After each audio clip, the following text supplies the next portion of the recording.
서울 강남의 한 장례식장. 검은 상복을 입은 조문객들이 묵묵히 고개를 숙이고 있었습니다.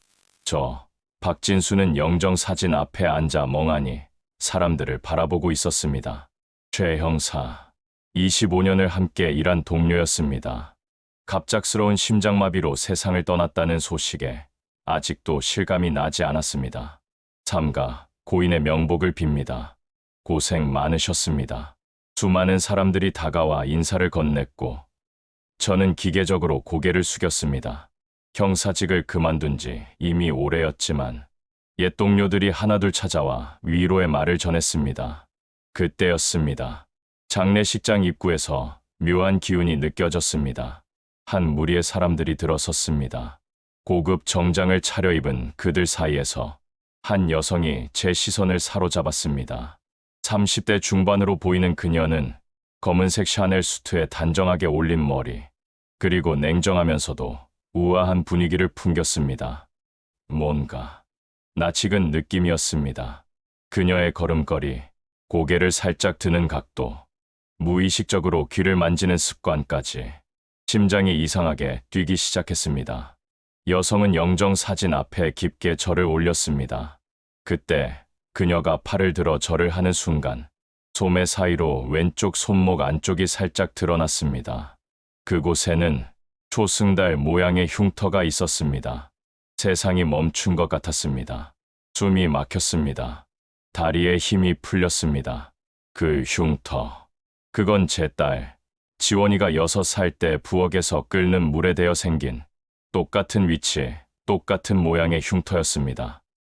아니, 이럴 수가. 12년 전 인천공항 테러 사건으로 죽었다고 확인된 제 딸, DNA까지 확인했던 그 사고. 하지만 저 흉터는 절대 착각일 수가 없었습니다. 저는 떨리는 다리로 조심스럽게 그녀에게 다가갔습니다. 그녀는 조문을 마치고 일행들과 무언가 이야기하고 있었습니다. 실례합니다. 제 목소리가 떨렸습니다. 여성이 천천히 고개를 돌렸습니다. 가까이서 보니 더욱 확신이 들었습니다. 눈매, 코, 입술의 모양, 모든 것이 제 딸과 닮아 있었습니다. 아니, 성장한 딸의 모습 그 자체였습니다. 하지만 그녀의 눈에는 어떤 알아보는 기색도 없었습니다. 차갑고 냉정한 눈빛만이 저를 향했습니다. 네, 무슨 일이신가요? 고인과 어떤 관계셨는지 여쭤봐도 될까요? 여성은 명함을 꺼내 건넸습니다. 한서연, 바이오젠 대표이사. 바이오젠, 최근 급성장하고 있다는 중견 제약회사였습니다. 비즈니스 파트너였습니다. 최 이사님이 저희 회사 보안 컨설팅을 맡아주셨죠. 목소리마저 낯익었습니다. 톤은 낮아졌지만 분명 제 딸의 목소리였습니다. 오래 알고 지내셨나요? 제 목소리는 간신히 평정을 유지하고 있었지만 손은 주체할 수 없이 떨리고 있었습니다. 6개월 정도입니다. 그리 길지 않았지만 신뢰할 수 있는 분이셨어요. 그때 그녀의 비서로 보이는 여성이 다가왔습니다. 대표님, 3시 미팅 때문에 출발하셔야 합니다. 한서연은 시계를 확인하고 저에게 공손하게 고개를 숙였습니다. 죄송합니다. 다음 일정이 있어서 이만 가봐야 할 것 같네요. 삼가 고인의 명복을 빕니다. 그녀는 우아하게 돌아서서 장례식장을 나갔습니다. 저는 그 자리에 멍하니 서서 그녀의 뒷모습을 바라보았습니다. 12년 전 바이올린 케이스를 메고 공항으로 떠나던 딸의 모습과 겹쳐 보였습니다. 잘 다녀와. 우리 딸 핀에서 꿈을 펼쳐라. 그게 제가 딸에게 한 마지막 말이었습니다. 그리고 그날 인천공항에서 테러가 발생했습니다. 국제인신매매 조직의 보복 테러. 제가 그들을 수사했기 때문에 일어난 비극이었습니다. 3개월간의 수색 끝에 DNA 일치 확인, 딸은 죽었다고, 세상을 떠났다고 결론이 났습니다. 하지만 시신은 끝내 찾지 못했습니다. 눈물이 볼을 타고 흘러내렸습니다. 지원아, 작게 불러보았지만 그녀는 이미 사라진 뒤였습니다. 저는 한동안 그 자리에 서 있었습니다. 딸을 잃은 슬픔과 혹시 살아있을지도 모른다는 희망이 뒤섞인 채로 옆에 있던 장례식장 직원이 걱정스럽게 다가왔습니다. 선생님, 괜찮으세요? 안색이 안 좋으신데? 저는 애써 미소를 지으며 고개를 끄덕였습니다. 네, 괜찮습니다. 혹시 방금 저와 이야기했던 분, 한서연 대표라고 하던데 아시나요? 아, 바이오젠 대표님이요? 요즘 경제 뉴스에 자주 나오시는 분이에요. 젊은 나이에 큰 회사를 이끄시는 대단한 분이죠. 저는 그 말을 듣고 결심했습니다. 반드시 진실을 알아내야겠다고. 저 여성이 정말 제 딸인지 확인해야 했습니다. 만약 정말 지원이라면 왜 다른 사람으로 살고 있는지, 12년간 무슨 일이 있었는지 알아내야 했습니다. 장례식이 끝나고 집으로 돌아왔습니다. 텅 빈 아파트, 아내도 딸도 없는 이 공간은 그저 잠을 자기 위한 곳일 뿐이었습니다. 거실 벽에 걸린 가족 사진을 바라보았습니다. 지원이가 고등학교를 졸업하던 날 찍은 사진, 환하게 웃고 있는 딸의 얼굴. 정말 너니, 지원아? 저는 그날 밤 잠을 이룰 수 없었습니다. 형사로 25년을 일하며 수많은 사건을 해결했지만 이번만큼은 확신이 서지 않았습니다. 아니, 확신하기가 두려웠습니다. 만약 착각이라면? 만약 그저 비슷하게 생긴 다른 사람이라면? 하지만 그 흉터는 절대 착각일 수 없었습니다. 다음 날 새벽, 저는 서재로 향했습니다. 먼지가 쌓인 오래된 상자를 꺼냈습니다. 12년 전 사건 자료들, 경찰이 공식적으로 종결했지만 저는 혼자서 계속 추적해왔습니다. 인신매매 조직, 그들은 테러 이후 흔적을 감췄지만 완전히 사라진 것은 아니었습니다.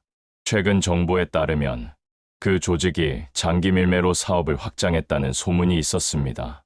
그리고 그들의 자금이 합법적인 제약회사들을 통해 세탁되고 있다는, 설마 한서연의 명함을 다시 꺼내 들었습니다. 바이오젠, 제약회사, 우연일까요? 저는 노트북을 켜고 한서연에 대한 정보를 검색하기 시작했습니다. 경제지 인터뷰 기사들이 쏟아졌습니다. 30대 여성 CEO의 신화, 유럽에서 돌아온 제약업계의 신성, 바이오젠, 3년 만에 중견기업으로 급성장. 기사를 읽으며 저는 몇 가지 이상한 점을 발견했습니다. 첫째, 한서연의 과거 이력이 거의 없었습니다. 12년 전 이전의 기록이 전무했습니다. 둘째, 그녀는 유럽에서 발견되어 한인 사업가 부부에게 입양되었다는 모호한 설명만 있었습니다. 셋째, 12년 전 딸이 실종된 바로 그 시기부터 그녀의 인생이 시작되었습니다. 심장이 빠르게 뛰었습니다. 이건 우연이 아니었습니다. 저는 더 깊이 조사하기로 했습니다. 오랜만에 형사 본능이 깨어나는 것을 느꼈습니다. 12년 만에 다시 찾아온 희망. 아니, 어쩌면 잔인한 환상일지도 모를 이 감정. 하지만 저는 포기할 수 없었습니다. 딸을 한 번 잃었습니다. 다시는 놓치지 않을 것입니다. 설령 그녀가 저를 기억하지 못하더라도, 설령 완전히 다른 사람이 되어 있더라도, 저는 진실을 밝혀낼 것입니다. 장례식장을 나서던 그녀의 뒷모습이 계속해서 제 뇌리에 맴돌았습니다. 지원아, 정말 내가 살아있는 거니? 12년 전으로 돌아가 보겠습니다. 2012년 3월 15일. 그날은 제 인생에서 가장 행복한 날이자 가장 비극적인 날이 될 줄은 몰랐습니다. 아빠, 정말 걱정하지 마. 나 잘 다녀올게. 23세 지원이가 환하게 웃으며 말했습니다. 인천공항 출국장 앞, 딸은 바이올린 케이스를 메고 설레는 표정으로 서 있었습니다. 오스트리아 빈 음악대학, 세계적인 바이올리니스트를 꿈꾸던 딸이 드디어 합격 통보를 받고 유학길에 오른 날이었습니다. 지원아, 아프지 말고 밥 꼭 챙겨 먹고 아빠한테 자주 전화하고. 알았어, 아빠. 엄마는 어디 갔어? 주차하러 간 지 너무 오래된 것 같은데. 아내는 주차 문제로 조금 늦어지고 있었습니다. 엄마 곧 올 거야. 조금만 기다려. 저는 딸의 어깨를 토닥이며 말했습니다. 아빠, 나 빈에서 꼭 성공할 거야. 그리고 아빠 은퇴하면 유럽으로 모시고 올게. 우리 딸, 꿈 꼭 이루렴. 아빠는 항상 내 편이야. 마지막 포옹, 딸의 머리에서 나는 샴푸 향기. 그 모든 것이 아직도 생생합니다. 아빠, 사랑해. 잘 다녀올게. 딸이 출국장 안으로 들어가며 손을 흔들었습니다. 저도 손을 흔들며 웃어주었습니다. 하지만 그게 마지막이 될 줄은. 출국장을 들어간 지 15분 후, 꽝! 엄청난 폭발음이 공항을 뒤흔들었습니다. 주차장에 있던 저와 아내는 그 소리에 놀라 공항 건물을 바라보았습니다. 검은 연기가 치솟고 있었습니다. 여보, 저게 뭐야? 아내의 떨리는 목소리. 저는 본능적으로 알았습니다. 테러였습니다. 지원이, 우리는 미친 듯이 공항으로 달려갔습니다. 하지만 이미 출입이 통제되고 있었습니다. 경찰과 소방관들이 현장을 봉쇄했습니다. 제 딸이 안에 있어요. 방금 들어갔다고요. 저는 동료 경찰들을 향해 소리쳤지만 아무도 우리를 안으로 들여보내주지 않았습니다. 그날 인천공항 테러로 23명이 사망하고 47명이 부상을 입었습니다. 그리고 8명이 실종되었습니다. 제 딸, 박지원도 그 8명 중 1명이었습니다. 다음 날부터 저는 미친 사람처럼 딸을 찾아다녔습니다. 병원마다 뛰어다니고 실종자 명단을 확인하고 CCTV 영상을 분석했습니다. 그리고 저는 곧 충격적인 사실을 알게 되었습니다. 이 테러는 단순한 테러가 아니었습니다. 제가 수사하던 국제인신매매 조직의 보복이었습니다. 더 정확히는 그들의 인재 납치 작전이었습니다. 박 형사, 이거 봐. 동료 최 형사가 자료를 건넸습니다. 이 조직 단순히 사람을 납치하는 게 아니야. 우수한 젊은이들을 표적으로 삼아서 해외 부유층에게 불법 입양으로 판매하고 있어. 뭐라고? 특히 예술적 재능이 있거나 고학력자들을 노린다고 해. 그리고 최 형사는 말을 멈췄습니다. 그리고 뭔데? 이번 테러로 실종된 8명 중 6명이 모두 유학을 앞둔 고학력 젊은이들이야. 심장이 멈추는 것 같았습니다. 설마. 박 형사, 지원이는 테러로 죽은 게 아닐 수도 있어. 납치되었을 가능성이 높아. 희망일까요? 절망일까요? 딸이 죽지 않았을 수도 있다는 희망. 하지만 인신매매 조직에게 납치되었다는 절망. 저는 모든 것을 걸고 그들을 추적했습니다. 하지만 3개월 후 DNA 검사 결과가 나왔습니다. 공항 폭발 현장에서 발견된 유류품 중 지원이의 DNA와 일치하는 혈흔이 발견되었습니다. 박 형사, 공식적으로 따님은 사망으로 처리됩니다. 경찰서장의 무겁한 목소리. 아니야, 시신도 없는데 어떻게 확정할 수 있어? DNA가 일치했습니다. 그리고 현장 상황을 봤을 때 저는 주저앉고 말았습니다. 집으로 돌아와 아내에게 말했습니다. 여보, 지원이가. 아내는 그 자리에서 쓰러졌습니다. 그날 이후 아내는 말을 잃었습니다. 하루 종일 지원이 방에 앉아 딸의 바이올린만 껴안고 있었습니다. 저는 형사직을 사퇴했습니다. 제가 수사한 조직 때문에 딸을 잃었다는 죄책감, 그리고 딸을 지키지 못했다는 자책감, 더 이상 경찰 배지를 달 자격이 없다고 생각했습니다. 하지만 저는 혼자서 계속 조사했습니다. 공식적으로는 사망 처리되었지만 저는 믿을 수 없었습니다. 인신매매 조직의 보스, 김 회장이라 불리는 자.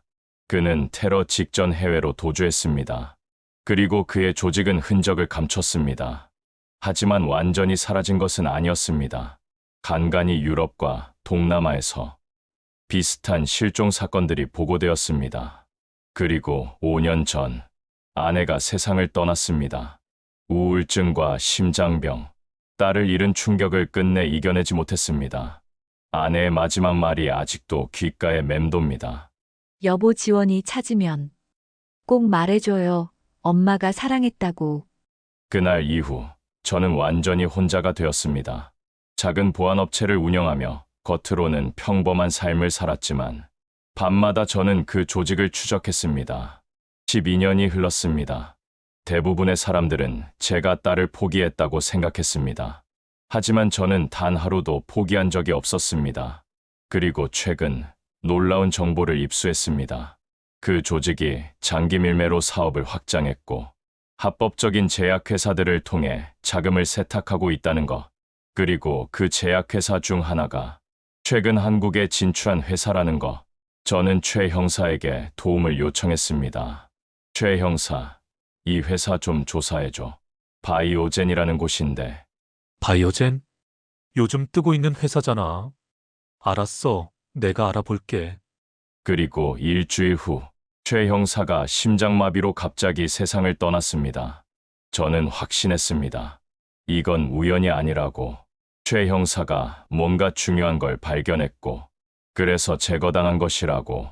그리고 그의 장례식장에서 저는 한서연을 만났습니다. 왼쪽 손목에 초승달 흉터. 제 딸 지원이만이 가지고 있던 그 흉터. 30여 년 전 제가 끓는 물에 데인 딸을 안고 병원으로 뛰어가던 그날, 의사는 말했습니다. 이도 화상입니다. 흉터가 남을 수 있어요. 지원이는 울면서 말했습니다. 아빠 흉터 남으면 못생겨지는 거야? 아니야. 우리 딸, 그건 너만의 특별한 표시야. 초승달처럼 예쁜 흉터잖아. 그 흉터. 절대 잊을 수 없는 표시. 한서연의 손목에 있는 바로 그 흉터. 이건 우연일 수 없었습니다. 제 딸이 살아있습니다. 다른 이름으로, 다른 인생을 살고 있지만 분명히 살아있습니다. 지원아, 아빠가 꼭 너를 찾을게. 저는 그날 밤 12년 만에 처음으로 아내의 영정 앞에서 웃었습니다. 여보, 우리 딸 찾았소. 아직 확실하진 않지만 거의 확신해요. 이제 저는 증명해야 했습니다. 한서연이 제 딸이라는 것을, 그리고 12년간 무슨 일이 있었는지 알아내야 했습니다. 형사로 25년을 일하며 쌓은 모든 기술과 경험을 이번에는 제 딸을 찾는 데 사용할 것입니다. 딸아, 조금만 기다려. 아빠가 반드시 진실을 밝혀낼게. 장례식 다음 날부터 저는 본격적으로 한서연을 조사하기 시작했습니다. 25년 형사 경력이 빛을 발하는 순간이었습니다. 먼저 공개된 자료부터 수집했습니다. 경제지 인터뷰, 기업 정보, SNS, 공개 일정, 한서연에 대한 모든 정보를 샅샅이 뒤졌습니다. 그리고 발견한 사실들은 제 의심을 더욱 확신으로 만들었습니다. 첫째, 한서연은 12년 전 유럽에서 기억상실 상태로 발견되었다고 했습니다. 정확히는 오스트리아 빈 근교의 한 병원에서였습니다. 빈, 제 딸이 유학을 가려던 바로 그 도시. 둘째, 그녀는 현재 한인 사업가 부부에게 입양되었습니다. 하지만 그 부부의 정체가 매우 모호했습니다. 공식적인 사업 기록도 거의 없고 입양 경위도 불분명했습니다. 셋째, 한서연은 양부모의 전폭적인 지원으로 유럽에서 경영학 석박사를 마치고 제약업계에 진출했습니다. 그리고 3년 전 갑자기 한국의 바이오젠을 설립했습니다. 자본금 50억 원, 중소기업으로 시작한 회사가 3년 만에 직원 200명의 중견기업으로 성장했습니다. 너무 빠른 성장이었습니다. 뭔가 큰 자금줄이 있는 것이 분명했습니다. 넷째, 한서연에게는 7살 딸 수아가 있었습니다. 하지만 남편이나 파트너에 대한 정보는 전혀 없었습니다. 혼외자? 아니면 이혼? 사별? 모든 것이 베일에 쌓여 있었습니다. 다섯째, 그리고 가장 중요한 발견. 한서연은 왼손잡이였습니다. 경제지에 실린 사진들을 분석해보니 그녀는 항상 왼손으로 펜을 잡았습니다. 제 딸 지원이도 왼손잡이였습니다. 바이올린을 왼손으로 잡고 연주하던 딸. 우연이라고 하기엔 너무 많은 일치점이었습니다. 저는 다음 단계로 넘어가기로 했습니다. 직접 접촉. 하지만 조심스럽게 의심받지 않도록 접근해야 했습니다. 저는 제 보안업체 명의로 바이오젠에 제안서를 보냈습니다. 귀사의 기업 보안 시스템을 점검하고 개선안을 제시하겠습니다. 하지만 3일 후 정중한 거절 메일이 왔습니다. 감사하지만 이미 보안업체와 계약이 체결되어 있습니다. 예상했던 답변이었습니다. 그렇다면 다른 방법을 찾아야 했습니다. 우연을 가장한 만남. 저는 한서연의 동선을 파악하기 시작했습니다. 회사 출퇴근 시간, 주말 활동, 자주 가는 장소, 합법적인 선에서 최대한 정보를 모았습니다. 그리고 2주 후 기회가 찾아왔습니다. 토요일 오후 한서연이 딸 수아와 함께 예술의 전당 콘서트홀에 간다는 정보를 입수했습니다. 클래식 음악회, 차이콥스키 바이올린 협주곡 특별 공연, 심장이 빠르게 뛰었습니다. 차이콥스키 바이올린 협주곡, 그건 제 딸 지원이가 가장 좋아하던 곡이었습니다. 아빠, 이 곡을 들으면 가슴이 벅차올라. 나도 언젠가 이렇게 연주하고 싶어. 지원이가 CD를 들으며 눈을 감고 있던 모습이 떠올랐습니다. 저도 표를 예매했습니다. 한서연이 앉을 구역 근처의 자리, 토요일 오후 2시, 예술의 전당 콘서트홀 로비. 저는 일찍 도착해 로비 한쪽에서 기다렸습니다. 그리고 2시 10분경 한서연이 나타났습니다. 캐주얼한 베이지색 코트에 청바지, 평소의 냉정한 CEO 이미지와는 달리 한결 편안하고 부드러운 모습이었습니다. 그리고 그녀의 손을 잡고 있는 어린 소녀, 수아였습니다. 7살 정도로 보이는 아이는 엄마를 닮아 큰 눈과 긴 속눈썹을 가지고 있었습니다. 엄마, 바이올린 소리 정말 예쁘지? 응, 수아야.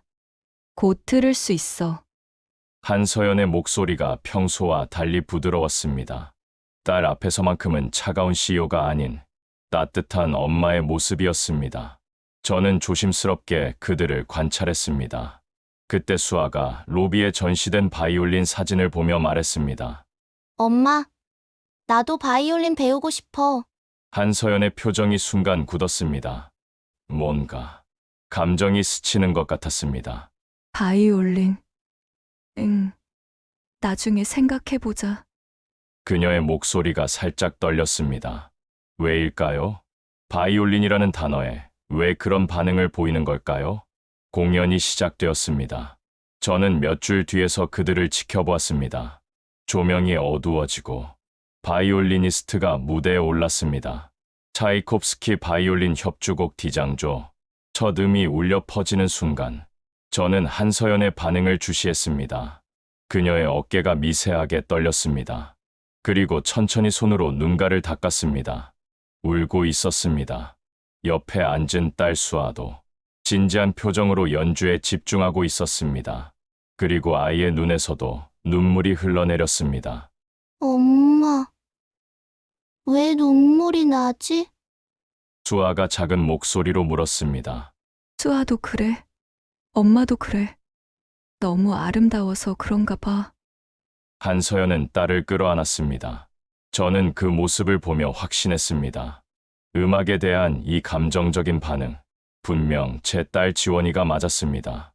비록 기억은 잃었을지라도 몸과 마음은 기억하고 있는 것입니다. 공연이 끝나고 커튼콜이 이어졌습니다. 사람들이 기립박수를 보냈고 저는 로비로 먼저 나와 기다렸습니다. 그리고 한서연과 수아가 로비로 나왔을 때 저는 우연히 그들과 마주쳤습니다. 한 대표님, 이런 곳에서 뵙네요. 한서연은 깜짝 놀라며 저를 바라보았습니다. 최 형사님, 장례식에 계셨던. 박진수입니다. 보안업체를 운영하고 있죠. 네. 기억납니다. 잠시 어색한 침묵이 흘렀습니다. 저는 자연스럽게 수아를 보며 말했습니다. 따님이 음악을 좋아하시나 봅니다. 한서연은 딸의 머리를 쓰다듬으며 대답했습니다. 네. 이 아이가 바이올린을 배우고 싶다고 해서요. 좋은 선택입니다. 저희 딸도 바이올린을 했었습니다. 과거형으로 말하자 한서연의 표정이 묘해졌습니다. 했었다니요? 네. 12년 전에 세상을 떠났습니다. 한서연의 눈빛이 흔들렸습니다. 죄송합니다. 제가 신뢰를... 아닙니다. 오래된 일이에요. 저는 씁쓸하게 웃었습니다. 딸은 오스트리아 빈 음대에 유학을 가려고 했었어요. 바이올린 전공이었죠. 빈, 음대. 한서연이 그 단어를 반복했습니다. 그녀의 눈에 뭔가 스치는 것 같았습니다. 혹시 괜찮으시다면 제가 커피 한 잔 대접하고 싶은데요. 저는 조심스럽게 제안했습니다. 한서연은 잠시 망설이다가 고개를 끄덕였습니다. 네, 좋습니다. 우리는 근처 카페로 자리를 옮겼습니다. 수아는 케이크를 먹으며 즐거워했고 저와 한서연은 마주 앉아 대화를 나눴습니다. 한 대표님은 유럽에서 오래 사셨다고 들었습니다. 네, 양부모님이 오스트리아에 계셔서요. 오스트리아요. 빈인가요? 한서연은 잠시 멈칫했습니다. 예. 빈 근교였습니다. 심장이 뛰었습니다. 언제부터 거기 계셨나요? 12년 전부터요. 사실 그 이전 기억은 거의 없습니다. 기억이 없다니요? 한서연은 커피잔을 들며 조용히 말했습니다. 12년 전, 저는 빈의 한 병원에서 깨어났어요. 그 이전의 기억은 전혀 없었죠. 제 이름도, 어디서 왔는지도, 가족이 누군지도. 그럼 기억 상실이었던 건가요? 예. 의사들은 심한 트라우마나 사고로 인한 기억 상실이라고 했어요. 다행히 양부모님이 저를 돌봐주셨고 새로운 인생을 시작할 수 있었습니다. 저는 떨리는 손으로 커피를 마셨습니다. 12년 전. 빈, 기억 상실. 모든 퍼즐 조각이 맞아떨어지고 있었습니다. 혹시 손목에 흉터가 있으신가요? 갑자기 튀어나온 제 질문에 한서연은 놀란 표정을 지었습니다. 어떻게 아세요? 장례식장에서 우연히 봤습니다. 초승달 모양의 흉터요. 한서연은 천천히 왼쪽 손목을 드러냈습니다. 그곳에는 분명히 초승달 모양의 흉터가 있었습니다. 이것도 언제 생긴 건지 기억이 안 나요. 병원에서 깨어났을 때 이미 있었거든요. 저는 숨을 깊게 들이마셨습니다. 이제 확실했습니다. 이 여성은 제 딸입니다. 하지만 어떻게 말해야 할까요? 갑자기 당신은 제 딸입니다라고 말하면 미친 사람 취급을 받을 것이 분명했습니다. 증거가 필요했습니다. 확실한 증거. 그때 수아가 갑자기 기침을 하기 시작했습니다. 수아야. 한서연이 놀라 딸을 안았습니다. 아이의 얼굴이 창백했습니다. 엄마. 숨이. 수아, 괜찮아, 괜찮아. 한서연은 가방에서 흡입기를 꺼내 아이에게 약을 투여했습니다. 천식인가요? 제가 걱정스럽게 물었습니다. 네. 최근에 자주 발작이 일어나요. 한서연의 표정이 어두워졌습니다. 병원에 가봐야 할 것 같은데 제가 차가 있습니다. 모셔다 드릴까요? 감사합니다. 부탁드려도 될까요? 저는 그들을 차에 태우고 가장 가까운 대학병원으로 향했습니다. 응급실에서 수아는 검사를 받았고 한서연은 초조하게 기다렸습니다. 저도 옆에서 함께 기다렸습니다. 1시간 후 의사가 나왔습니다. 하지만 그의 표정이 심각했습니다. 한 대표님, 잠시 상담실로 오시겠습니까? 한서연의 얼굴이 창백해졌습니다. 저는 자리에서 일어나려 했지만 한서연이 제 손을 잡았습니다. 함께 가주실 수 있나요? 떨리는 목소리였습니다. 물론입니다. 상담실에서 의사는 충격적인 진단을 내렸습니다. 수아 양이 급성 백혈병입니다. 한서연은 그 자리에서 무너졌습니다. 그리고 그날 저는 결심했습니다.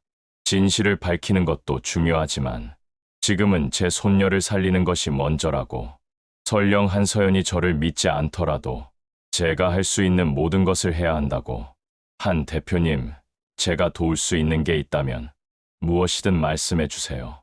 한서연은 눈물을 흘리며 고개를 끄덕였습니다. 감사합니다. 그렇게 우리의 관계는 새로운 국면으로 접어들었습니다.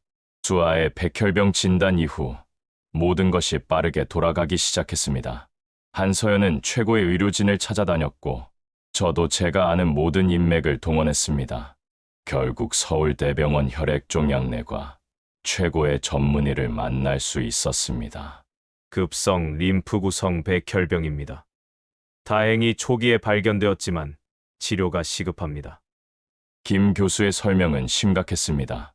항암 치료를 시작해야 하고 최종적으로는 골수 이식이 필요할 것 같습니다. 골수 이식. 한서연의 목소리가 떨렸습니다. 네. 가족 중에 적합한 기증자가 있으면 좋겠지만 제가 검사받을 수 있을까요? 한서연이 급히 물었습니다. 물론입니다. 하지만 부모와 자식 간에도 완벽하게 일치하는 경우는 드뭅니다. HLA라는 조직적 합성 항원이 맞아야 하거든요. 일주일 후 검사 결과가 나왔습니다. 한 대표님과 수아 양은 반반 일치입니다. 이식이 불가능한 건 아니지만 완전 일치하는 기증자를 찾는 게 더 좋겠습니다. 그럼 다른 기증자를 찾아야 한다는 건가요? 네. 하지만 문제가 있습니다. 김 교수가 차트를 보며 설명했습니다. 수아 양은 RHAB형이라는 매우 희귀한 혈액형입니다. 게다가 HLA 타입도 특수해서 적합한 기증자를 찾기가 극히 어렵습니다. 얼마나 걸릴까요? 빠르면 몇 개월, 늦으면 1년 이상 걸릴 수도 있습니다. 길년. 한서연의 얼굴에서 피가 빠졌습니다. 수아가 그때까지 버틸 수 있을까요? 최선을 다하겠습니다. 하지만 시간이 많지 않은 건 사실입니다. 진료실을 나온 한서연은 복도 벽에 기대어 주저앉았습니다. 어떡하지? 내 딸을. 그 모습을 보며 저는 결심했습니다. 다음 날, 저는 병원을 찾았습니다. 저도 검사를 받고 싶습니다. 박진수 씨. 하지만 혈연 관계가 일단 검사부터 해주십시오. 제 혈액형도 RHAB형입니다. 김 교수는 의아한 표정을 지었지만 검사를 진행했습니다. 그리고 3일 후, 저는 한서연과 함께 검사 결과를 들었습니다. 김 교수의 표정이 믿을 수 없다는 듯했습니다. 이건 놀랍습니다. 무슨 결과가 나왔나요? 한서연이 조급하게 물었습니다. 박진수 씨와 수아 양의 HLA 일치도가 10점 만점에 9점입니다. 그게 무슨 의미죠? 보통 타인 간에는 2점, 3점도 맞기 어렵습니다. 부모와 자식 간에도 5점, 6점 정도죠. 하지만 9점이라는 건 김 교수가 저와 한서연을 번갈아 보았습니다. 혈연 관계가 아니면 거의 불가능한 수치입니다. 특히 할아버지와 손녀 관계일 때 이런 일치도가 나올 수 있습니다. 할아버지와 손녀. 한서연이 저를 바라보았습니다. 그녀의 눈에 혼란과 의심이 가득했습니다. 박 선생님. 혹시 일단 수아부터 살립시다. 저는 그녀의 질문을 막았습니다. 지금은 그게 중요합니다. 하지만 한서연은 물러서지 않았습니다. 진료실을 나온 그녀는 저를 빈 상담실로 데려갔습니다. 박 선생님, 솔직하게 말씀해 주세요. 우리가 무슨 관계인가요? 저는 깊은 숨을 들이마셨습니다. 저는 12년 전에 딸을 잃었습니다. 인천공항 테러 사건으로요. 그게 저랑 무슨... 제 딸 이름은 박지원이었습니다. 빈 음대에 유학을 가려던 바이올린 전공생이었죠. 한서연의 얼굴이 창백해졌습니다. 그리고 제 딸은 6살 때 왼쪽 손목에 화상을 입었습니다. 초승달 모양의 흉터가 남았죠. 한서연은 무의식적으로 자신의 손목을 만졌습니다. 설마...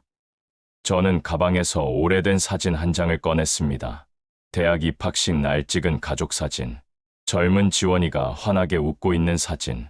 이 사진을 보세요. 한서연은 떨리는 손으로 사진을 받았습니다. 그리고 사진 속 젊은 여성을 오래도록 바라보았습니다. 이 사람... 저랑... 네, 닮았습니다. 아니, 당신이 바로 그 사람입니다. 아니에요. 저는 한서연이에요. 12년 전 빈에서 기억을 잃고 맞습니다. 당신은 12년 전 빈에서 발견되었죠. 제 딸이 유학을 가려던 바로 그곳에서. 한서연은 고개를 저었습니다. 우연일 수도 있어요. 그럼 이것도 우연인가요? 저는 또 다른 사진을 꺼냈습니다. 지원이가 어릴 적 바이올린을 연주하는 사진. 제 딸은 왼손잡이였습니다. 당신도 왼손잡이죠. 그것도 우연일 수. 그리고 이건요? 저는 의료 기록을 꺼냈습니다. 제 딸의 혈액형은 RHAB형이었습니다. 당신과 똑같은 희귀 혈액형이죠. 한서연은 말문이 막혔습니다. 그리고 가장 중요한 건 저는 그녀의 손을 잡았습니다. DNA 검사를 해보면 알 수 있습니다. 하지만 저는 이미 확신합니다. 당신은 제 딸, 박지원입니다. 한서연의 눈에서 눈물이 흘러내렸습니다. 아니에요. 저는 한서연으로 12년을 살았어요. 제 양부모님이 계시고, 제 딸이 있고, 그 모든 것을 부정하는 게 아닙니다. 하지만 당신의 원래 이름은 박지원이었어요. 증명할 수 있나요? DNA 검사를 하죠.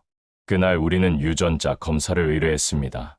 한서연은 혼란스러워했지만 진실을 알아야 한다는 것에 동의했습니다. 하지만 결과가 나오기까지는 일주일이 걸렸습니다. 그 일주일 동안 저는 매일 병원을 찾았습니다. 수아의 상태를 확인하고 한서연을 위로하기 위해서였습니다. 처음에 한서연은 저를 경계했지만 점점 마음을 열기 시작했습니다. 박 선생님은 왜 이렇게까지 하시는 거예요? 제가 정말 따님이 아니라면. 그래도 괜찮습니다. 아픈 아이를 그냥 지나칠 수 없으니까요. 하지만 그리고 제 직감은 틀리지 않습니다. 25년 형사 생활이 증명하죠. 한서연은 씁쓸하게 웃었습니다. 만약 제가 정말 따님이라면 12년간 왜 저를 찾지 못하셨을까요? 그 질문에 저는 할 말을 잃었습니다. 제가 무능했습니다.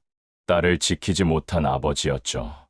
그게 아니라 한서연은 말을 멈췄습니다. 그리고 조용히 물었습니다. 제 어머니는 어디 계세요? 그 질문에 저는 눈물을 참아야 했습니다. 5년 전에 세상을 떠나셨습니다. 당신을, 아니, 지원이를 잃은 충격을 끝내 이겨내지 못하셨죠. 한서연의 눈에서도 눈물이 흘렀습니다. 죄송해요. 제가 기억하지 못해서. 당신 잘못이 아닙니다. 저는 그녀의 어깨를 토닥였습니다. 중요한 건 지금입니다. 우리가 다시 만났고 수아를 함께 살릴 수 있다는 것. 일주일 후 DNA 검사 결과가 나왔습니다. 김 교수가 봉투를 건넸습니다. 한서연과 저는 함께 그 봉투를 열었습니다. 부녀 관계 확률 99.99%. 한서연은 결과지를 보며 한동안 말을 잃었습니다. 그리고 천천히 고개를 들어 저를 바라보았습니다. 아버지. 그 한 단어. 12년 만에 듣는 그 호칭. 저는 더 이상 눈물을 참을 수 없었습니다. 지원아, 우리 딸. 우리는 그 자리에서 서로를 껴안고 울었습니다. 12년의 시간, 긴 이별, 그리고 기적 같은 재회. 하지만 기쁨도 잠시. 우리에겐 더 시급한 일이 있었습니다. 아버지, 수아를 살려야 해요. 그럼요. 우리 손녀를 반드시 살릴 겁니다. 하지만 그날 오후, 우리는 또 다른 충격적인 소식을 들었습니다. 김 교수가 심각한 표정으로 저를 불렀습니다. 박 선생님. 선생님의 건강검진 결과가 나왔는데요. 무슨 문제라도 있나요? 골수 이식 기증자로서 한 가지 우려되는 점이 있습니다. 김 교수는 차트를 펼쳤습니다. 선생님 나이가 58세이시고 게다가 과거 총상 후유증이 있으시네요. 형사 시절 받은 부상입니다.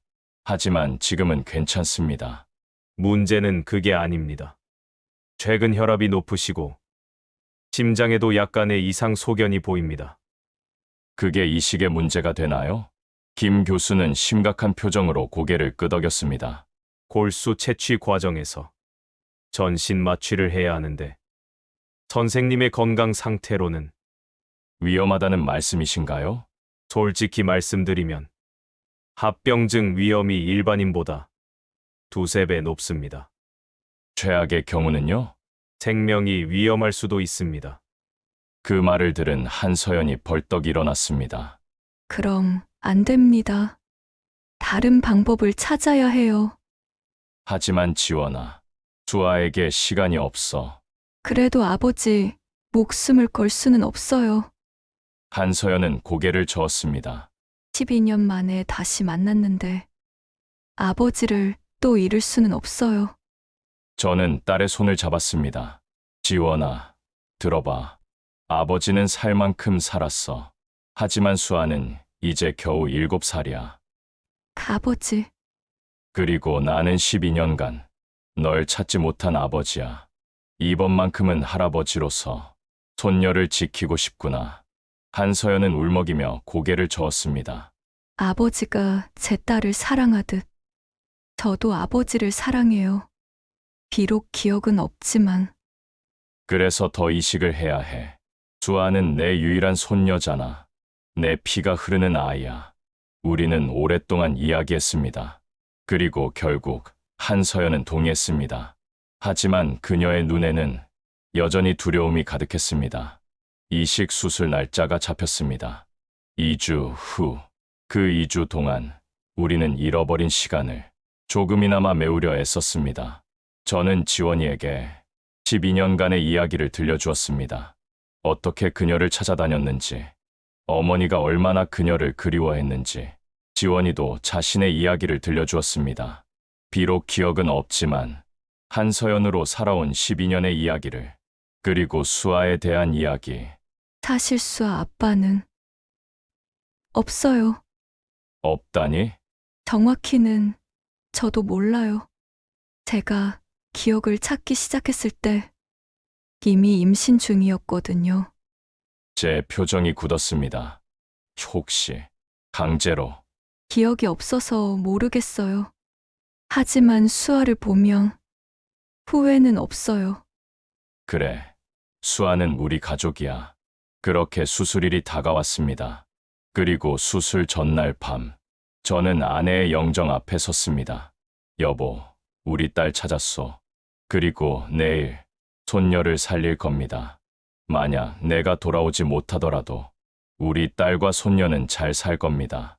당신도 편히 쉬시오. 그리고 다음 날 아침 수술실로 향하는 길, 지원이가 제 손을 꼭 잡았습니다. 아버지, 꼭 무사히 돌아오세요. 그럼 우리 딸, 수아, 할아버지가 손녀 구하고 올게. 그렇게 저는 수술실로 들어갔습니다.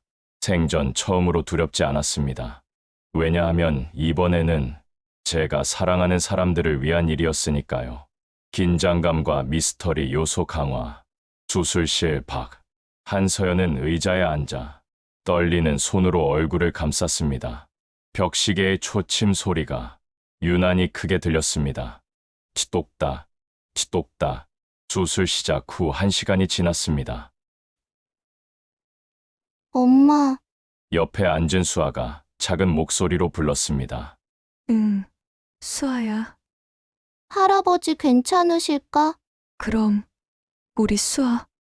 할아버지는 정말 강한 분이야. 하지만 한서연의 목소리는 떨리고 있었습니다.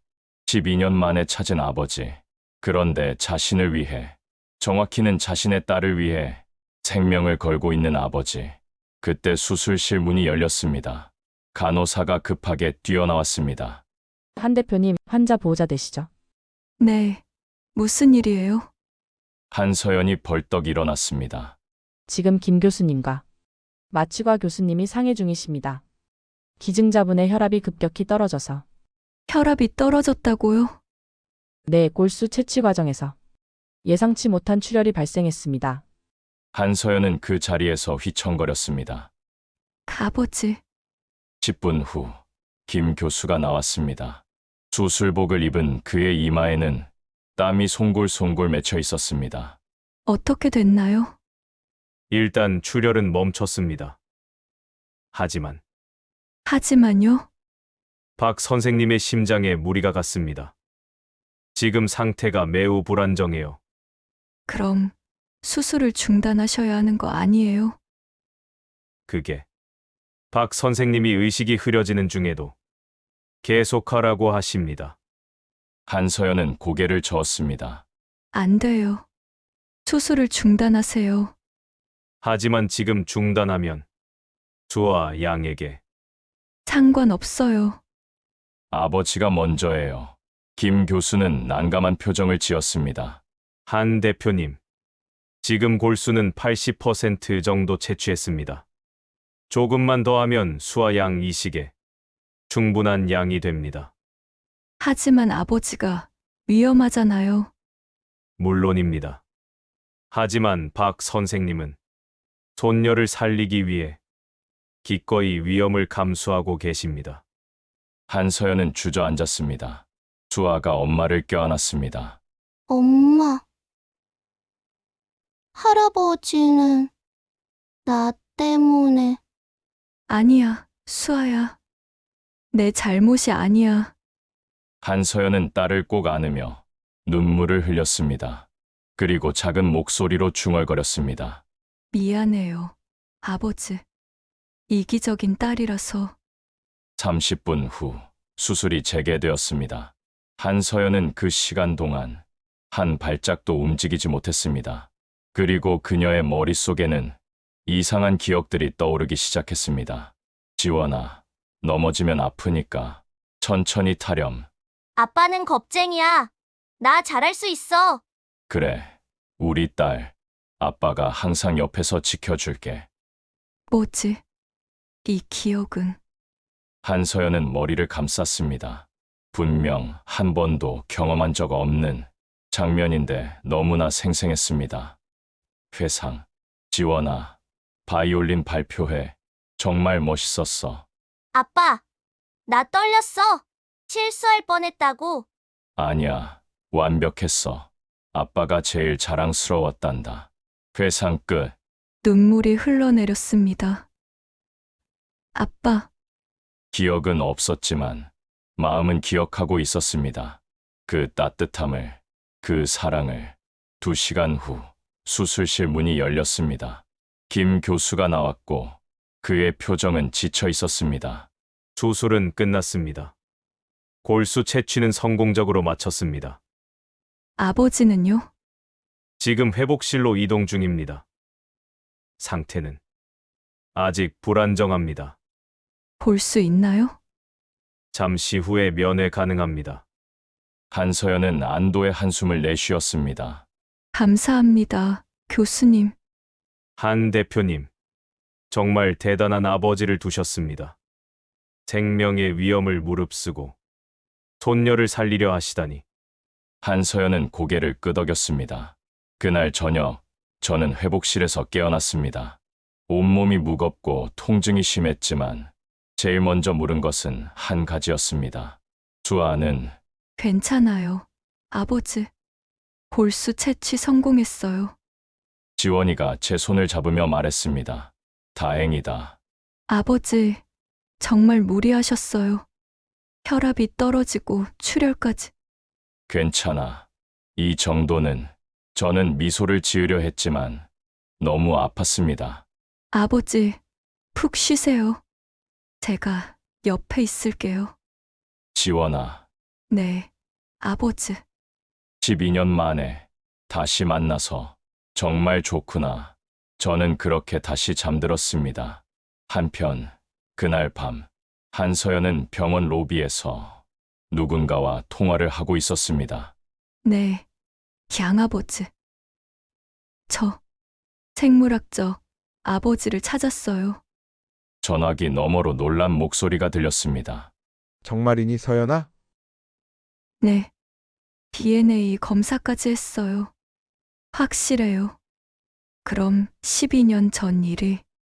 네, 양아버지가 말씀하신 대로 저는 한국 사람이었어요. 박지원이라는 이름으로. 잠시 침묵이 흘렀습니다. 서연아, 조심해야 한다. 그래요? 12년 전 내가 우리에게 온 경위를 정확히 말해준 적이 없었잖니. 그게 무슨... 우리도 사실 잘 몰라. 다만 당시 우리에게 너를 소개해준 사람이 김 회장이라는 자였어. 한서연의 표정이 굳었습니다. 김 회장이요? 응. 우리는 그가 인도주의적으로 기억을 잃은 너를 돕는 줄 알았어. 하지만 나중에 알고 보니 그는 상당히 위험한 사업을 하는 사람이었지. 무슨 사업이요? 정확히는 몰라. 하지만 불법적인 일이 분명했어. 그리고 그가 바이오젠 설립 자금도 대부분 됐다는 거 알고 있니? 한서연은 충격을 받았습니다. 뭐라고요? 그럼 제 회사가... 조심해, 서연아. 내 주변에 누가 있는지 정확히 파악해야 해. 전화를 끄는 한서연은 복잡한 표정으로 창밖을 바라보았습니다. 자신의 과거, 바이오젠의 설립, 그리고 아버지의 이야기, 모든 것이 연결되어 있는 것 같았습니다. 그날 밤, 한서연은 결심했습니다. 진실을 반드시 밝혀내겠다고. 아버지가 12년간 자신을 찾아 헤맨 것처럼 자신도 잃어버린 과거를 찾아야 한다고. 다음 날 아침, 저는 좀 더 상태가 호전되어 일반 병실로 옮겨졌습니다. 그리고 지원이가 찾아와 놀라운 이야기를 들려주었습니다. 아버지, 제가 어제 양아버지와 통화했는데요. 그녀는 전날 밤 들었던 이야기를 저에게 전부 들려주었습니다. 김 회장, 인신매매 조직의 보스, 그리고 바이오젠의 숨은 투자자, 모든 퍼즐이 맞춰지고 있었습니다. 지원아, 위험할 수도 있어. 만약 그들이 내가 기억을 되찾고 있다는 걸 알면. 알아요, 아버지. 하지만 계속 모르는 척 살 수는 없어요. 제 과거를 알아야 해요. 그럼 우리 함께 알아내자. 아버지가 도와줄게. 하지만 아버지는 아직 회복 중이시잖아요. 괜찮아. 25년 형사 경력이 어디 가겠니? 우리는 계획을 세우기 시작했습니다. 그리고 그날 오후, 놀라운 손님이 병실을 찾아왔습니다. 실례합니다. 박진수 선생님 계신가요? 낯선 남성이 문을 두드렸습니다. 네. 누구시죠? 저는 최 형사의 아들 최민호입니다. 최 형사의 아들? 저는 놀라 그를 바라보았습니다. 아버지께서 돌아가시기 전 박 선생님께 전해달라고 이걸 맡기셨습니다. 그는 두꺼운 봉투를 건넸습니다. 이게 뭔가요?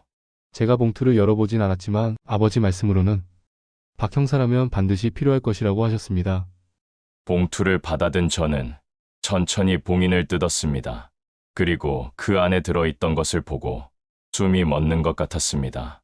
12년 전 인천공항 테러 사건, 숨겨진 진실, 최 형사가 12년간 모아온 모든 자료가 들어있었습니다. 그리고 첫 페이지에 이렇게 적혀 있었습니다. 박 형사, 이 자료를 보고 있다면 아마 나는 이미 이 세상 사람이 아닐 것이오. 미안하오. 내가 먼저 갔소. 하지만 형사로서의 마지막 의무를 다하고 싶었소. 이 안에 진실이 있소. 그리고 당신 딸에 대한 정보도. 부디 가족을 되찾으시길. 저는 떨리는 손으로 페이지를 넘겼습니다. 그리고 거기엔 상상도 못했던 진실이 담겨 있었습니다. 감동적이면서도 긴박한 톤, 최 형사가 남긴 자료를 읽으며 저는 12년간 품고 있던 의문들이 하나씩 풀리는 것을 느꼈습니다. 그리고 동시에 분노가 치밀어 올랐습니다. 이 개자식들, 자료의 내용은 충격적이었습니다. 최 형사의 조사 기록, 인천공항 테러는 단순 테러가 아니었다. 국제인신매매 조직, 세일엔에 계획된 납치 작전, 목표 고학력, 예술적 재능이 있는 젊은이들을 납치해 해외 부유층에게 입양이라는 명목으로 판매, 납치된 사람들은 약물과 최면으로 기억을 지워짐, 새로운 신분으로 살아가도록 프로그래밍됨. 박지원도 그 피해자 중 한 명, 오스트리아 빈으로 밀반출되어 한인 사업가 부부에게 인계됨.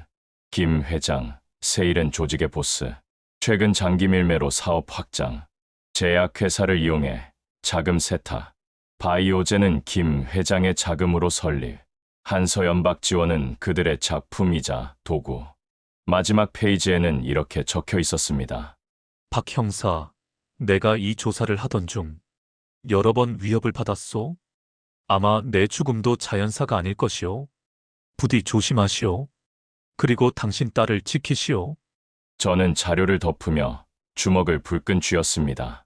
최 형사, 고맙소. 한서연이 제 어깨에 손을 올렸습니다. 아버지, 이제 어떻게 하시려고요? 일단 이 자료를 경찰에 넘겨야 해. 하지만 그 전에 저는 딸을 바라보았습니다. 수아부터 살리자. 그게 우선이야. 하지만 제 회사가 그들의 돈으로 세워진 거라면 그건 내 잘못이 아니야. 넌 이용당한 거야.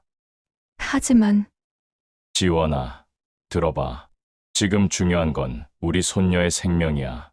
나머지는 나중에 생각하자. 한서연은 고개를 끄덕였습니다. 3일 후 수아의 골수 이식 수술이 시작되었습니다.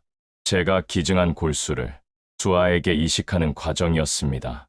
수술실 밖에서 저와 한서연은 초조하게 기다렸습니다. 할아버지, 수아가 수술실로 들어가기 전 저를 불렀습니다. 응, 우리 수아. 할아버지 아프셨죠? 나 때문에. 아니야, 수아야. 할아버지는 전혀 안 아팠어. 저는 수아의 머리를 쓰다듬었습니다. 수아야, 할아버지가 선물을 줬어. 수아 몸속에 할아버지 골수가 들어가면 수아는 더 강해질 거야. 정말요? 그럼. 그리고 금방 나아서 학교도 가고 친구들도 만나고 바이올린도 배울 수 있어. 수아는 환하게 웃었습니다. 할아버지, 사랑해요. 할아버지도 사랑해. 우리 수아. 수아가 수술실로 들어가고 문이 닫혔습니다. 한서연이 제 손을 꼭 잡았습니다. 아버지, 고마워요. 우리 딸, 무슨 소리야. 이게 가족이지. 4시간의 긴 기다림 끝에 김 교수가 미소를 지으며 나왔습니다. 이식 성공했습니다. 수아, 양이 골수를 잘 받아들이고 있어요. 정말요? 한서연의 눈에서 눈물이 쏟아졌습니다. 네. 물론 앞으로 몇 주간은 면역력이 약해서 조심해야 하지만 지금으로선 아주 긍정적입니다. 저도 안도의 한숨을 내쉬었습니다. 감사합니다, 교수님. 수아는 회복실로 옮겨졌고 우리는 잠시 후 면회할 수 있었습니다. 창백한 얼굴로 누워있는 수아. 하지만 숨소리는 안정적이었습니다. 우리 손녀, 이제 괜찮을 거야. 저는 작은 목소리로 중얼거렸습니다. 그날 밤, 한서연은 수아 병실에서 밤을 지새웠습니다. 그리고 저는 병원 복도에서 오래된 동료에게 전화를 걸었습니다. 여보세요. 김경위? 나야. 박진수. 박 형사님, 오랜만입니다. 급한 일이 있어서 연락했네. 최 형사 사건 말이야. 심장마비로 돌아가신. 그게 타살일 가능성이 높아. 자료가 있네. 전화기 너머로 놀란 기색이 느껴졌습니다. 정말입니까? 그리고 12년 전 인천공항 테러 사건과도 연결되어 있어. 박 형사님, 혹시 따님 사건이랑 응, 내 딸을 찾았네. 뭐라고요? 길게 설명할 시간이 없어. 내일 아침 자네가 있는 서로 갈 테니 회의실 하나 준비해줘. 알겠습니다, 형사님. 전화를 끊고 저는 창밖을 바라보았습니다. 12년간의 싸움이 이제 마지막 단계에 접어들고 있었습니다. 다음 날 아침, 저는 경찰서를 찾았습니다. 김경위와 중대장 팀장이 회의실에서 저를 기다리고 있었습니다. 박 형사님, 오랜만입니다. 오래됐네. 김경위. 그래서 무슨 자료를 가져오셨다고요? 저는 최 형사가 남긴 자료를 테이블 위에 펼쳤습니다. 이걸 보게. 두 형사는 자료를 읽으며 점점 표정이 굳어갔습니다. 이게 정말입니까? 최 형사가 12년간 모은 자료야. 그리고 최 형사의 죽음도 이들과 관련이 있을 거야. 하지만 증거는 여기 다 있어. 계좌 추적, 증언, 그리고 피해자 명단까지. 제가 한 장씩 설명하자 중대장 팀장이 고개를 끄덕였습니다. 이 정도면 수사를 시작할 수 있겠습니다. 빨리 움직여야 해. 그들이 눈치채기 전에. 알겠습니다. 바로 영장을 준비하겠습니다. 그날 오후 병원으로 돌아온 저는 수아의 회복 소식을 들었습니다. 아버지, 수아가 깨어났어요. 한서연이 기쁨에 겨워 저에게 달려왔습니다. 우리는 함께 수아의 병실로 향했습니다. 침대에 반쯤 일어나 앉은 수아가 저를 보고 환하게 웃었습니다. 할아버지, 우리 수아, 이제 괜찮니? 네. 의사 선생님이 할아버지 덕분이래요. 저는 수아의 작은 손을 잡았습니다. 수아가 강해서 그래. 할아버지는 조금 도와준 것뿐이야. 할아버지, 저 이제 바이올린 배울 수 있어요? 그 질문에 저와 한서연은 눈을 마주 보았습니다. 그럼 할아버지가 선생님 찾아줄게. 그런데 수아, 엄마도 옛날에 바이올린 정말 잘했어. 정말요?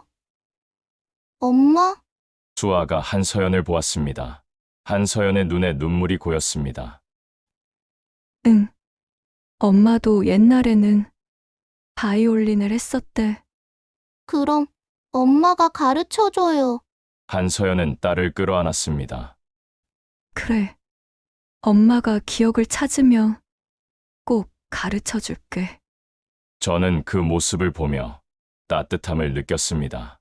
잃어버린 12년. 하지만 우리는 다시 가족이 되었습니다. 그리고 이제 마지막 싸움만 남았습니다.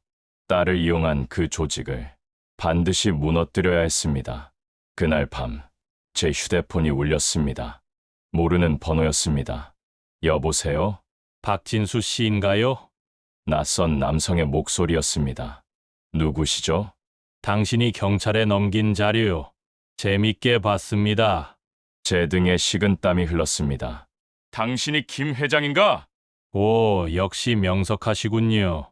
그렇습니다. 무슨 용건이지? 간단합니다.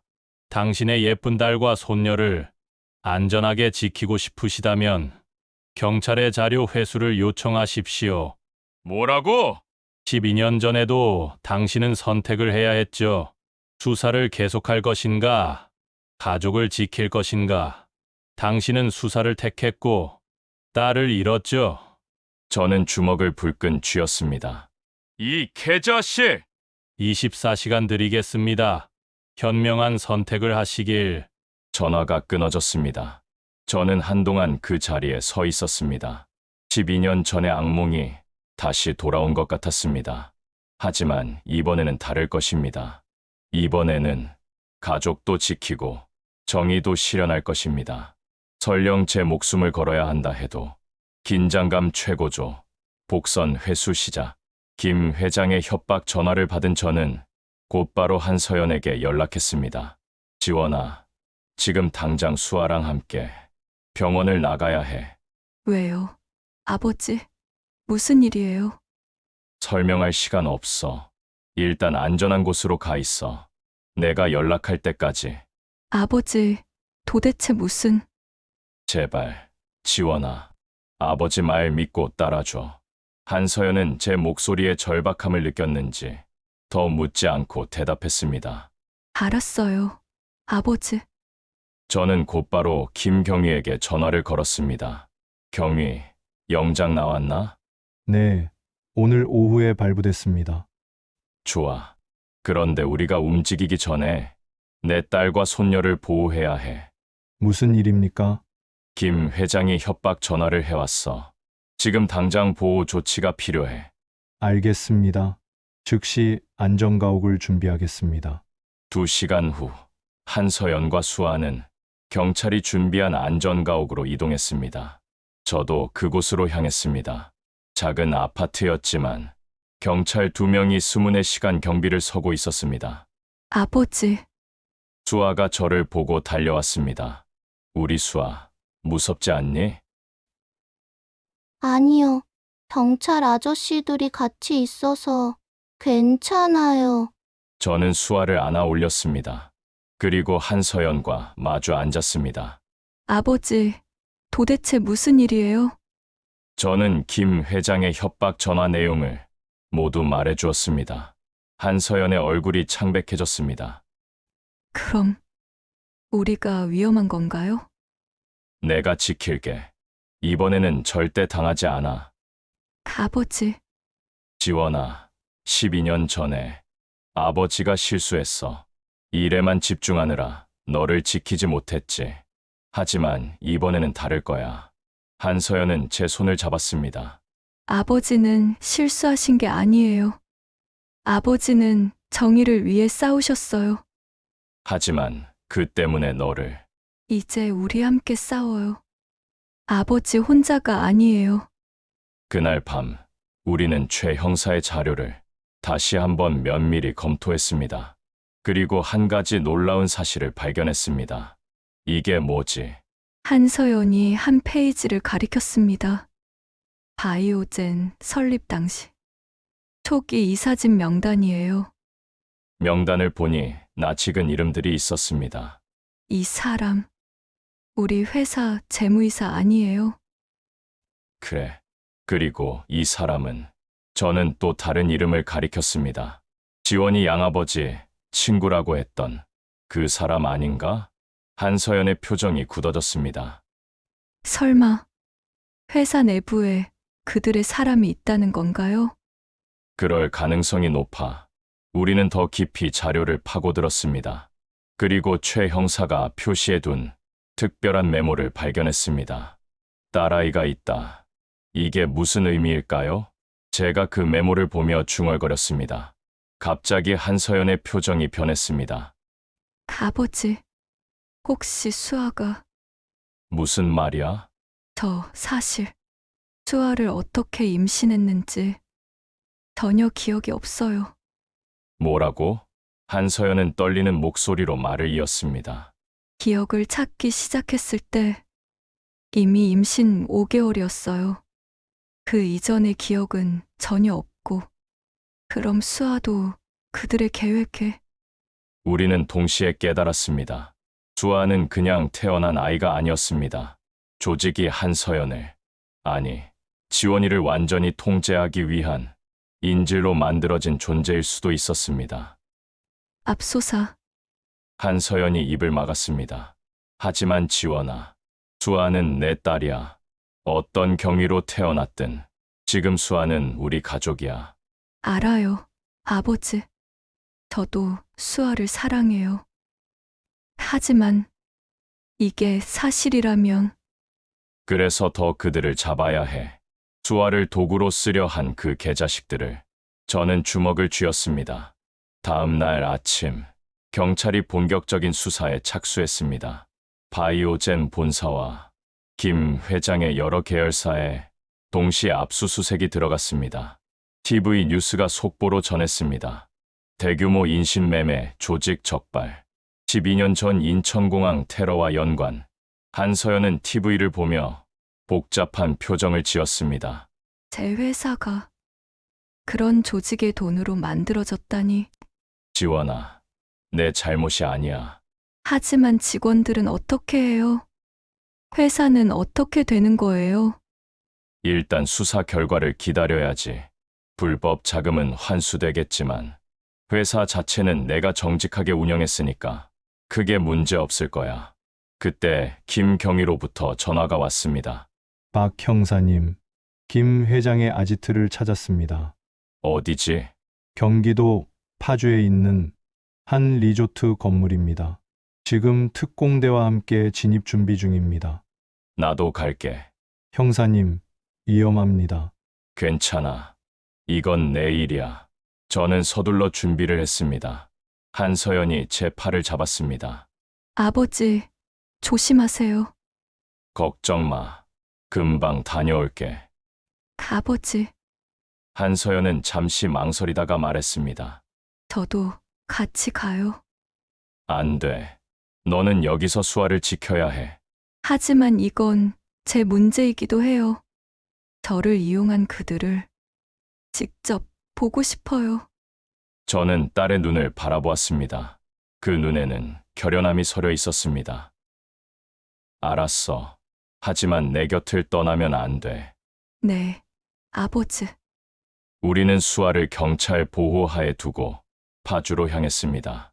파주의 리조트 건물, 폐업한 지 오래된 듯 외관이 낡고 을씨년스러웠습니다. 특공대와 경찰이 건물을 포위했고 저와 한서연은 지휘차 안에서 상황을 지켜보았습니다. 돌입한다! 특공대가 건물로 진입했습니다. 10분 후 무전이 들려왔습니다. 1층 확보, 용의자 3명 검거, 2층 확보, 지하실 발견, 피해자로 보이는 사람들이 있습니다. 피해자? 저와 한서연은 동시에 밖으로 뛰쳐나갔습니다. 경찰을 따라 지하로 내려갔습니다. 그리고 그곳에서 본 광경은 충격적이었습니다. 철창 안에 갇혀있는 젊은 남녀들, 약 20명 정도 되어 보였습니다. 이 사람들은 12년 전 공항 테러 때 실종된 사람들일 겁니다.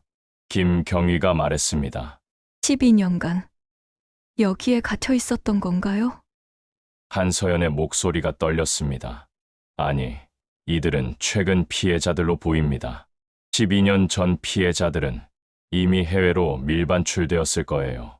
저는 피해자들에게 다가갔습니다. 괜찮습니까? 이제 안전합니다.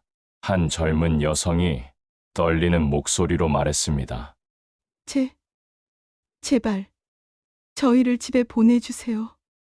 걱정 마세요. 곧 가족들에게 연락드릴 겁니다.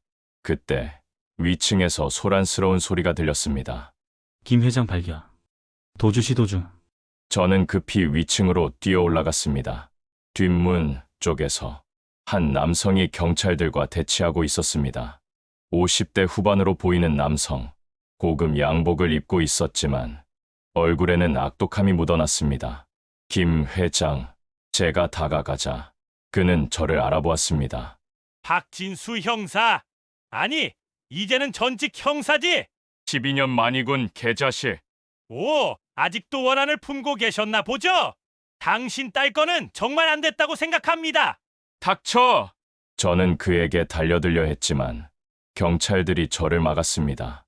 형사님, 진정하세요. 김 회장은 비웃듯 웃었습니다.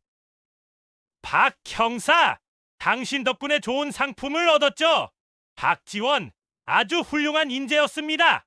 유럽의 한 부유한 가정에 비싼 값에 팔 수 있었죠? 이 개자식이! 물론 나중에 유용하게 쓸 수 있을 것 같아서 다시 데려왔지만요. 바이오젠이라는 완벽한 위장막까지 만들어서. 그때 한서연이 계단을 올라왔습니다. 김 회장은 그녀를 보고 만족스러운 표정을 지었습니다. 아, 우리의 걸작품? 한서연 씨? 아니, 박지원 씨라고 해야 하나? 한서연은 그를 노려보았습니다. 당신이 제 인생을 망쳤군요. 망쳤다니 과한 말씀. 오히려 새로운 인생을 선물했죠. CEO까지 만들어줬지 않습니까? 그리고 제 딸까지 이용하려고 했죠? 김 회장은 어깨를 으쓱했습니다. 수아양 말인가요? 그 아이는 당신을 통제하기 위한 완벽한 장치였죠. 어머니는 자식을 위해서라면 무엇이든 하니까요. 한서연의 주먹이 떨렸습니다. 저는 딸의 어깨를 잡았습니다. 진정해, 지원아. 이제 끝났어. 김경위가 김 회장에게 수갑을 채웠습니다. 김철수, 이진매매, 감금, 폭행 등의 혐의로 체포합니다. 김 회장은 끌려가면서도 계속 웃고 있었습니다. 박 형사!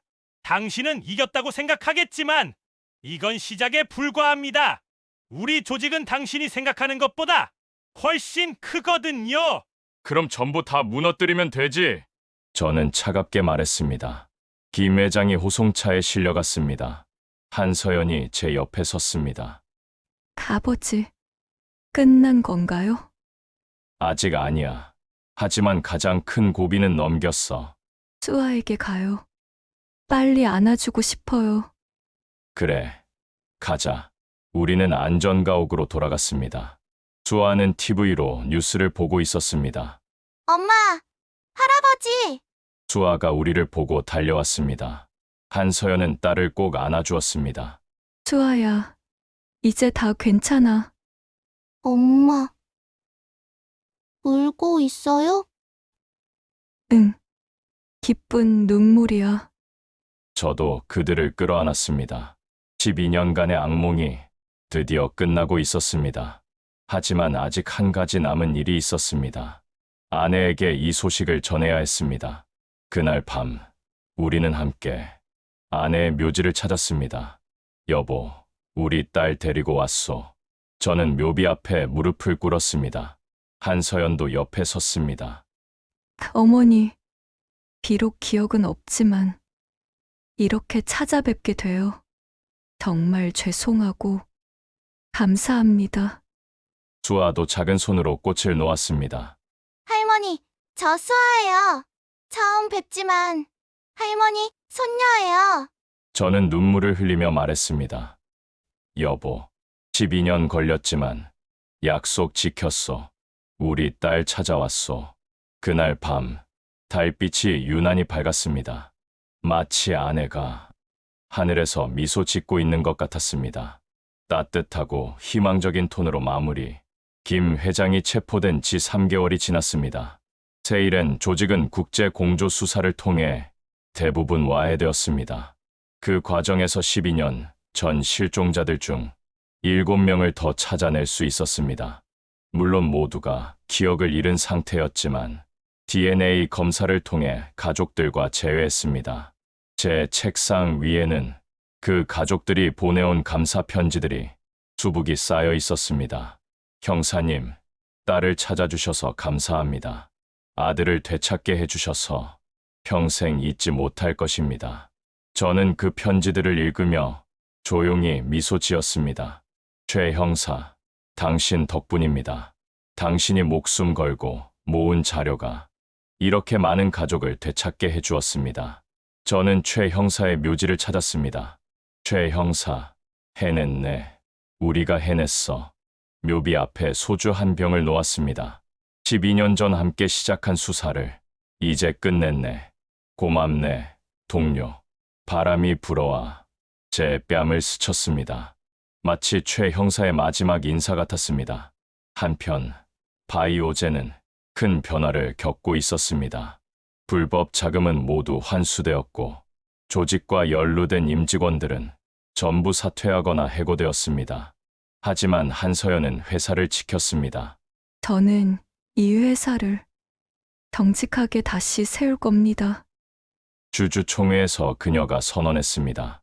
비록 불법 자금으로 시작되었지만 우리 직원들은 정직하게 일했습니다. 저는 이들을 지키고 이 회사를 제대로 된 기업으로 만들고 싶습니다. 박수가 터져 나왔습니다. 3개월간의 구조 조정 끝에 바이오젠은 새로운 투자자를 유치했고 정직한 경영으로 다시 출발했습니다. 저는 작은 보안업체를 정리하기로 했습니다. 58세, 이제 은퇴할 때가 되었습니다. 아버지, 정말 일 그만두시는 거예요? 지원이가 아쉬운 표정으로 물었습니다. 그래, 이제 손녀 돌보는 게 더 중요하지. 하지만 아버지는 아직 건강하시잖아요. 그래도 이제 좀 쉬고 싶구나. 25년 형사 생활에 12년 딸 찾기에 충분히 일한 것 같아. 지원이는 제 손을 잡았습니다. 아버지, 고생 많으셨어요. 아니야, 덕분에 너를 찾았잖아. 우리는 함께 웃었습니다. 그날 오후, 저희 가족은 특별한 곳을 방문했습니다. 예술의 전당 콘서트홀. 지원이가 마지막으로 연주를 보려 했던 곳. 아니, 정확히는 수아가 처음으로 클래식을 접한 곳. 오늘은 바이올린 연주가 아니라 특별한 행사가 있대요. 지원이가 말했습니다. 무슨 행사? 가보면 알 거예요. 아버지. 콘서트홀에 들어서자 무대 위에 익숙한 얼굴들이 보였습니다. 12년 전 실종되었다가 되찾은 사람들과 그 가족들, 그리고 그들을 구출한 경찰과 관계자들. 오늘은 재회 감사 음악회입니다. 사회자가 말했습니다. 12년 전 인천공항 테러로 사랑하는 사람들을 잃은 가족들, 그리고 그들을 되찾은 기적. 오늘은 그 기적을 축하하고 희생된 분들을 추모하는 자리입니다. 객석이 조용해졌습니다. 그리고 오늘의 첫 연주는 12년 만에 바이올린을 다시 잡은 박지원 씨가 해주시겠습니다. 뭐라고? 저는 놀라 지원이를 바라보았습니다. 지원이는 부끄러운 듯 웃으며 무대로 올라갔습니다. 저는 12년간의 기억을 잃었습니다. 지원이가 마이크에 대고 말했습니다. 하지만 최근 조금씩 기억이 돌아오고 있습니다. 특히 음악과 함께한 순간들이요. 그녀는 바이올린을 들어 올렸습니다. 오늘 연주할 곡은 차이콥스키 바이올린 협주곡입니다. 제가 가장 사랑했던 곡이자 12년 만에 다시 만난 아버지와 처음 함께 들었던 곡입니다. 첫 음이 울려 퍼지는 순간 제 눈에서 눈물이 흘러내렸습니다. 어설픈 부분도 있었고 완벽하지는 않았습니다. 12년의 공백이 느껴졌습니다. 하지만 그 어떤 연주보다 아름다웠습니다. 왜냐하면 그건 제 딸의 연주였으니까요. 옆에 앉은 수아가 저를 보며 물었습니다. 할아버지, 왜 울어요? 기쁜 눈물이란다, 수아야. 저도 커서 엄마처럼 바이올린 할 거예요. 그래, 우리 수아. 할아버지가 옆에서 응원해 줄게. 연주가 끝나고 우레와 같은 박수가 터져 나왔습니다. 지원이는 무대에서 깊은 인사를 올렸습니다. 그리고 객석을 향해 손을 흔들 때 그녀의 눈이 저와 마주쳤습니다. 고마워요, 아버지. 입 모양으로 말하는 게 보였습니다. 저도 손을 흔들어 화답했습니다. 잘했어, 우리 딸. 음악회가 끝나고 우리 가족은 저녁을 먹으러 갔습니다. 작은 한식당. 아버지, 이제 앞으로 뭐 하실 거예요? 지원이가 물었습니다. 글쎄, 일단 수아 유치원 등하원 할아버지가 책임지려고. 정말요? 수아가 눈을 반짝였습니다. 그럼 할아버지랑 매일 함께 가자. 좋아요. 그럼 할아버지, 제 바이올린 레슨도 같이 가주세요. 당연하지. 지원이가 웃으며 말했습니다. 아버지가 행복해 보여서 좋아요. 너희가 있어서 행복하단다. 아버지, 제가 기억을 완전히 되찾지 못해도 괜찮으시죠? 물론이야. 중요한 건 지금이야. 우리가 함께 있다는 것. 저도 열심히 기억하려고 노력할게요. 특히 엄마와의 추억들. 저는 딸의 손을 잡았습니다. 천천히 해. 그리고 설령 기억이 안 돌아와도 새로운 추억을 많이 만들면 돼. 네, 아버지. 우리는 함께 식사를 했습니다. 평범한 가족의 저녁 식사. 12년 전에는 꿈도 꿀 수 없었던 순간. 하지만 이제 현실이 되었습니다. 그날 밤, 집으로 돌아와 저는 서재로 향했습니다. 책상 서랍에서 오래된 일기장을 꺼냈습니다. 12년간 매일 썼던 일기. 마지막 페이지를 펼쳤습니다. 그리고 펜을 들어 마지막 문장을 적었습니다. 2024년 11월 20일. 오늘 나는 12년간의 여정을 마침내 끝냈다. 딸을 찾았고 손녀를 살렸고 악당을 잡았다. 무엇보다 가족을 되찾았다. 지원이는 비록 12년간의 기억 중 많은 부분을 잃었지만 그녀는 여전히 내 딸이다. 강하고 용감하고 사랑스러운 내 딸. 수아는 밝고 건강하게 자라고 있다. 이제 나는 할아버지로서 남은 인생을 살아갈 것이다. 여보, 당신이 하늘에서 보고 있다면 이제 안심해도 돼요. 우리 딸, 잘 찾았소. 그리고 우리 손녀도 지킬 거요. 평생 당신을 사랑했고 지금도 사랑하오. 언젠가 다시 만날 때까지 나는 우리 가족을 잘 지킬 것이오. 박진수. 일기장을 덮고 저는 창밖을 바라보았습니다. 밤하늘에 별들이 반짝이고 있었습니다. 그 중 가장 밝은 별 하나가 유독 눈에 들어왔습니다. 여보, 당신이지요? 저는 작게 웃으며 중얼거렸습니다. 그리고 거실로 나갔습니다. 지원이와 수아가 소파에 앉아 앨범을 보고 있었습니다. 이게 엄마 어렸을 때 사진이야? 응. 할아버지가 찍어주셨대. 엄마, 귀여워. 저는 그들 옆에 앉았습니다. 수아야, 이 사진 봐. 엄마가 너 나이 때 처음 바이올린 잡았을 때야. 정말요? 엄마 손자가.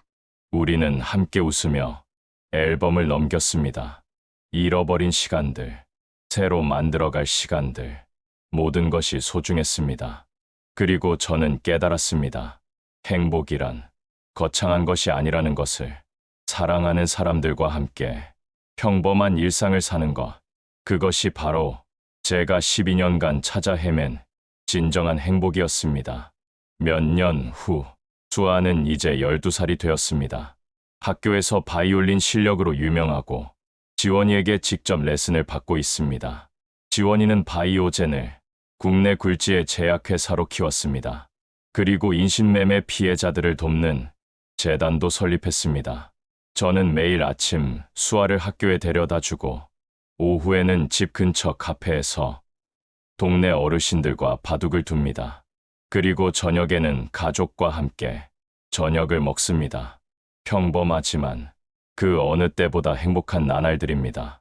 어느 날 저녁, 수아가 발표회에서 상을 받고 왔습니다. 할아버지, 제가 1등 했어요. 그래, 우리 수아 정말 대단하구나. 할아버지 덕분이에요. 항상 응원해 주셔서요. 저는 수아를 안아 올렸습니다. 그리고 거실에 걸린 가족 사진을 보았습니다. 지원이, 수아, 그리고 저, 그리고 그 옆에는 아내의 사진이 함께 걸려 있습니다. 여보, 우리 가족 행복하게 잘 살고 있소. 저는 조용히 중얼거렸습니다. 당신도 편히 쉬시오. 그날 밤, 저는 오랜만에 편안한 잠을 잤습니다. 악몽도 후회도 없는 평화로운 잠이었습니다. 왜냐하면 이제 지킬 것이 있고 사랑할 사람들이 곁에 있었으니까요. END. 때로 인생은 우리에게서 가장 소중한 것을 앗아갑니다. 하지만 포기하지 않는다면 기적은 일어날 수 있습니다. 12년의 기다림 끝에 박진수는 딸을 되찾았습니다. 그리고 그는 배웠습니다. 진정한 사랑은 시간도, 기억도, 심지어 죽음조차도 이길 수 있다는 것을. 우리 모두에게는 지켜야 할 소중한 사람들이 있습니다. 그들을 위해 오늘도 최선을 다해 살아갑시다. 그것이 바로 사랑의 진정한 의미이니까요.